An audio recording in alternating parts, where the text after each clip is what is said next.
আমি যদি এই টেবিলে খাই ওই টেবিলে কিভাবে খায়? তুই ওরা এক্ষুনি টেবিল থেকে সরা। আমি বুঝছি ভাই, আপনি টাকার গরমে আপনি মানুষকে মানুষ মনে করতেছেন না। তবে একটা কথা কি জানেন, আপনার টাকা পয়সা থাকতে পারে, কিন্তু আপনার মন অনেক ছোট, আপনি নিচু মনের মানুষ। একটু আগে এই ছেলেটা আপনার কাছে বাস চাইলো, আপনি কি করলেন?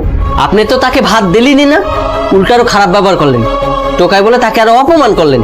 আর আমি মানলাম ও টোকাই, কিন্তু ছেলেটা অনেক বিপদে পড়ছে, আর বিপদে পড়েই আপনার কাছে হাত পাচ্ছে।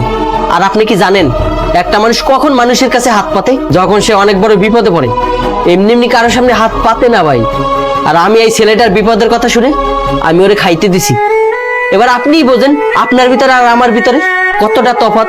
তবে ভাই, আপনার কাছে টাকা পয়সা আছে ঠিকই, কিন্তু মানুষকে দেওয়ার মতন মন আপনার ভিতরে নেই।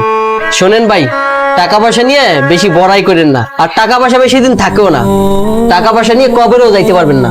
শোনেন ভাই, সময় থাকতে টাকা পয়সা ভালো কাজে লাগান, আল্লাহর রাস্তায় দান করেন, গরিব অসহায়দেরকেও সাহায্য করেন। তাহলে দুনিয়াতেও ভালো থাকতে পারবেন, আখিরাতেও ভালো থাকতে পারবেন। কি বলছি বুঝতে পারছেন? আসলে আঙ্কেল, আমি বলি কি, এই স্যারের সাথে আপনি তর্কাতর্কি না করেন, বরং আমি অন্য টেবিলে বসে খাই। আরে তুমি অন্য টেবিলে যাইবা মানে? তুমি এই টেবিলে বসে খাইবা। যদি যাওয়ারই দরকার হয় তাহলে উনি যাবে। ওই বেটা, তোর মতো মেসিয়ার আমার জ্ঞান দিতেছস? তোর মতো মেসিয়ার জ্ঞানের খেতা করি বেটা। আমি বসলাম না টেবিল, আমি ওই টেবিলে যা খাইতেছি। আর শোন, তোর হোটেল আজকে ঢুকছি, নেক্সট টাইম থেকে তোর হোটেল আর কোনোদিনে খাইতে আসবো না, কথাটা কিন্তু মনে রাখিস।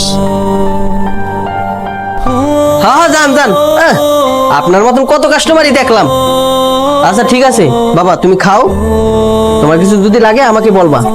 ঠিক আছে, তুমি খাও।